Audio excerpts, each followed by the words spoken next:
আগস্টের সেই গণঅভ্যুত্থানের পর থেকেই পুরোপুরি আত্মগোপনে ছিলেন আওয়ামী লীগ সভাপতি শেখ হাসিনা।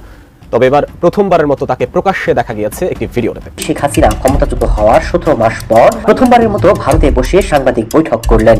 আগামী 23 জানুয়ারি বঙ্গবন্ধু তনয়া দেশরত্ন শেখ হাসিনা তিনি প্রকাশ্যে আসবেন, অর্থাৎ দেশ থেকে চলে যাবার পর তিনি এই প্রথমবার সংবাদ সম্মেলন করবেন এবং সেটা হবে দিল্লির কোনো একটা জায়গায়। শেখ হাসিনার সময় আপনারা যাদের কথা এখন চলতেছেন তারা কানে ধরে অখাটের নিচে থাকতো স্যার।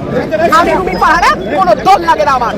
অবশেষে আজ রুমিন ফারহানা গ্রেফতার হয়ে ম্যাজিস্ট্রেটকে অপমান করার কারণ। গতকাল রুমিন ফারহানা একজন ম্যাজিস্ট্রেটকে সরাসরি টেট দিয়েছিল। আজকে রুমিন ফারহানার এই অবস্থা হয়। এই গ্রেফতারের পিছনে কে কে রয়েছে এবং গতকালকের ঘটনার পর ব্যারিস্টার রুমিন ফারহানার বিরুদ্ধে কি শেষমেশ প্রশাসন খুব শক্ত অবস্থানে যাচ্ছে, বিশেষ করে ব্যবস্থা নেওয়া হচ্ছে তার বিরুদ্ধে? এবং তত্ত্বাবধায়ক সরকারের মাধ্যমে নির্বাচন না করা পর্যন্ত আমি এখন 12ই ফেব্রুয়ারি যে নির্বাচন, ওই নির্বাচনটা স্থগিত, 90 দিন নির্বাচন পিছাইতে পারে একটা বল। আসসালামু আলাইকুম, আমন্ত্রণ নতুন একটি ভিডিওতে। আবার একটি গুরুত্বপূর্ণ নিউজ আপডেট নিয়ে হাজির হয়েছি। প্রিয় দর্শক, আমাদের ভিডিওর প্রথম অংশ দেখে বুঝতে পেরেছেন ঠিক আজকের ভিডিও নিউজটি কোন দিক কোন বিষয়টি ইঙ্গিত করছে। তো দর্শক, এই বিষয়ে নিয়ে আমার বেশি কথা পড়ছি না, চলুন দেখে আসি আজকে সে কাঙ্ক্ষিত ভিডিও। তবে তার আগে বলবো, আপনি যদি আমার চ্যানেল নতুন হয়ে থাকেন অবশ্যই চ্যানেলটি সাবস্ক্রাইব করে আমাদের পাশে থাকুন। ধন্যবাদ। এই জানুয়ারি মাসটা বাংলাদেশের রাজনীতিতে অত্যন্ত গুরুত্বপূর্ণ কিছু বিষয় লক্ষ্য করতে থাকেন। এ মাসেই বাংলাদেশের রাজনৈতিক প্রেক্ষাপটে অনেক অনেক পরিবর্তন আসবে। অনেকেই বলতে পারেন কি এমন হবে, নির্বাচন হয়ে যাচ্ছে, কি এমন পরিবর্তন আসবে। আমি আপনাদেরকে আবারও বলি, একটা মেসি পরিবর্তন এ মাসে বাংলাদেশের রাজনৈতিক প্রেক্ষাপটে দেখতে পারবেন। বাতাসে, আকাশে, মাটিতে, গন্ধে সব ধরনের জায়গায় গুঞ্জন শোনা যাচ্ছে আগামী 23 জানুয়ারি বঙ্গবন্ধু তনয়া দেশরত্ন শেখ হাসিনা তিনি প্রকাশ্যে আসবেন, অর্থাৎ দেশ থেকে চলে যাবার পর তিনি এই প্রথমবার সংবাদ সম্মেলন করবেন এবং সেটা হবে দিল্লির কোনো একটা জায়গায়। ভারতীয় প্রেস ক্লাবের সাবেক সভাপতি গৌতম লাহোরি তিনি একটা ভিডিও বার্তায় বলেছেন বঙ্গবন্ধু কন্যা শেখ হাসিনা 23 জানুয়ারি প্রকাশ্যে আসবেন। আগামী 23 তারিখে সম্মেলন হবে, এই প্রথম শেখ হাসিনা ভারতীয় সাংবাদিকদের সঙ্গে মিলিত হবে। ফলে এবং সেটা লাইভ টেলিকাস্ট হবে। শেখ হাসিনা কি বলছেন সেটা একটা বড় কৌতূহল থাকবে সকলের। কিন্তু আমি ভাবতেছি বঙ্গবন্ধু কন্যার ভয়েস অর্থাৎ অডিও এটাই নিতে পারে না রাজাকারের বাচ্চারা।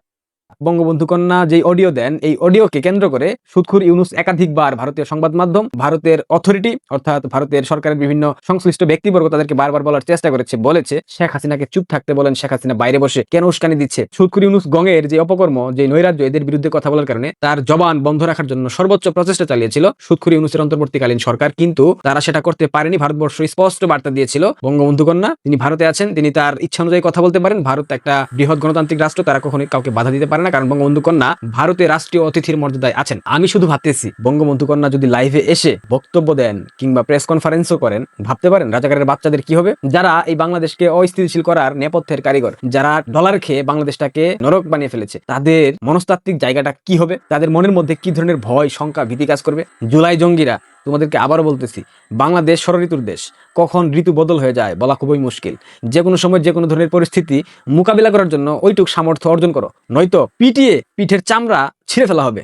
এইটুক নিশ্চয়তা আমি দিতে পারি। বাংলাদেশের রাজনীতিতে এই জানুয়ারি মাসে অনেকগুলো ঘটনা ঘটবে, বিশেষ করে এই সপ্তাহে অনেকগুলো ঘটনা ঘটবে। কিছু বিষয় আমি আপনাদের মাথায় দিতে চাই, আপনারা একটু খেয়াল রাখবেন, দেখবেন অনেক কিছু আপনাদের চোখের সামনে উঠে আসবে, চলে আসবে, আপনারা নিজেরাই সেটা উদ্ঘাটন করতে পারবেন। বাংলাদেশের বর্তমান অর্থ উপদেষ্টা একটা বক্তব্য দিয়েছে, কি দিয়েছে কি দেয়নি সেটা আমি এখানে বলতে চাচ্ছি না। আপনারা ইউটিউব কিংবা গুগলে সার্চ করে তার বক্তব্যটা শুনবেন, তাহলে বুঝতে পারবেন অনেকগুলো মেসেজ এই বক্তব্যে আছে। এদিকে 12 ফেব্রুয়ারি যদি নির্বাচন হয়, সেক্ষেত্রে এই মুহূর্তে অন্তর্বর্তীকালীন সরকারের প্রধান উপদেষ্টা সুৎখুর ইউনুসের সাথে জামাত বৈঠক করেছে। যে বৈঠক কোনোভাবেই বিএনপি স্বাভাবিক প্রক্রিয়ার অংশ হিসেবে নেয়নি, বিএনপি এটাকে কোনোভাবেই ভালো চোখে দেখেনি। দেখা যাক বিএনপির প্রতিক্রিয়া আসলে কি হতে পারে। পাশাপাশি বাংলাদেশ সেনাবাহিনীর 4 স্টার জেনারেল যারা আছে তাদের মধ্যে একটা ব্যাপক রদবদল হচ্ছে, অর্থাৎ বর্তমানে যারা আছে সেনাবাহিনীর 4 স্টার জেনারেল তাদের পরিবর্তন করা হচ্ছে, তাদের পদ পদবীকে ঘুরিয়ে পেঁচিয়ে, অর্থাৎ যারা নীতি নির্ধারণী পর্যায়ে আছেন তাদেরকে পরিবর্তন করা হচ্ছে। এটাও কিন্তু একটা বিশাল বার্তা দেয়। কি বার্তা দেয়, কেন এই বার্তাগুলো আসতেছে, আপনারা খুব শীঘ্রই জেনে যাবেন। আমরা বলার চেষ্টা করবো, যতটুকু আমরা জানতে পারবো ততটুকু আমরা আপনাদেরকে জানাবো। সব থেকে মজার বিষয়, বিএনপির একটা প্রতিনিধি দল 25 তারিখ অর্থাৎ চলতি মাসের 25 তারিখ শামা উবায়েদ, বিএনপির নেত্রী, তার নেতৃত্বে দিল্লি সফরে যাচ্ছে। ওই ঢাকা না দিল্লি, ঢাকা ঢাকা ছাত্রদল স্লোগান দিয়েছিল না, বিএনপি ত্রিপুরা লং মার্চ করেছিল না, জাগো বাহে তিস্তা বাঁচাও কর্মসূচি ঘোষণা করেছিল না, সেই বিএনপি কিছুদিনের ব্যবধানে এখন দিল্লিতে বৈঠক করতে যাচ্ছে। কই বাংলাদেশের তথাকথিত ভারত বিদ্বেষী জনতা, কই তথাকথিত বিএনপির সকল নেতারা, রুহুল কবির রিজভী, মির্জা ফখরুল ইসলাম আলমগীর, দুদু মিয়া, এখন ভারত বিরোধী কথা মাথায় আসে না? কি রেজভী সাহেব, আপনি তো আপনার বইয়ের শাড়ি পরিয়েছিলেন, ভারতীয় শাড়ি, এখন আপনার বইয়ের পুরাবেন না, সেটাও পুরান আমরা দেখি। দুঃখিত, আমি অশ্লীল ভাষায় বলতে বাধ্য হলাম, আমার নারী দর্শক যারা আছেন মাইন্ড করবেন না। এরা হচ্ছে গিয়া প্রথম শ্রেণীর নষ্ট। এই বিএনপির তথাকথিত কয়েকটা ভারত বিদ্বেষী নেতা আছে, এদের কাজই হচ্ছে ভারত বিরোধিতা করা, কিন্তু তাদের আব্বাজান, তাদের যে প্রধান তারেক রহমান ভারতের সাথে নিকোজিশনের পর বাংলাদেশে এসেছে, এটা জামাত বারবার বলার চেষ্টা করছে। বিএনপির একাধিক নেতাও এটা বিশ্বাস করে। ভারতের সাথে সমঝোতা ছাড়া তারেক রহমান বাংলাদেশে আসতে সাহসটুকু পাচ্ছিলেন না, এবং তিনি সেই সমঝোতার মাধ্যমে বাংলাদেশে প্রবেশ করেছেন। রিজভী সাহেব শাড়ি পরিয়েছিলেন, এখন বিএনপির প্রতিনিধি দল দিল্লি সফরে যাচ্ছে বৈঠকের উদ্দেশ্যে। এখন আপনার বইয়ের আন্ডার গার্মেন্টস দয়া করে পুড়িয়ে দেবেন, পারলে আপনার মেয়েরটাও পুড়িয়ে দেবেন, কারণ আপনারা তো ভারতের কোনো কিছু পছন্দ করেন না। এখন ভারতীয় দল যাবে, সেই প্রতিনিধি দলের সবাইকে বয়কট করবেন না? তৌহিদি জনতা, জুলাই জঙ্গি বাচ্চারা, তোরা বয়কট করবি না বিএনপির প্রতিনিধি দলকে? ভারত বিদ্বেষ, ভারত বিদ্বেষ, ভারত বিদ্বেষ, ভারতীয় আধিপত্যবাদ, ভারতীয় আগ্রাসন, কত কথা শুনলাম প্রত্যেকটা দল উইদাউট বাংলাদেশ আওয়ামী লীগ। এখন এই বাচ্চারা ভারত সফরে যাচ্ছে, এবং জামাত ভারতের পররাষ্ট্র মন্ত্রণালয়ের একাধিক কর্মকর্তার সাথে বৈঠক করেছে।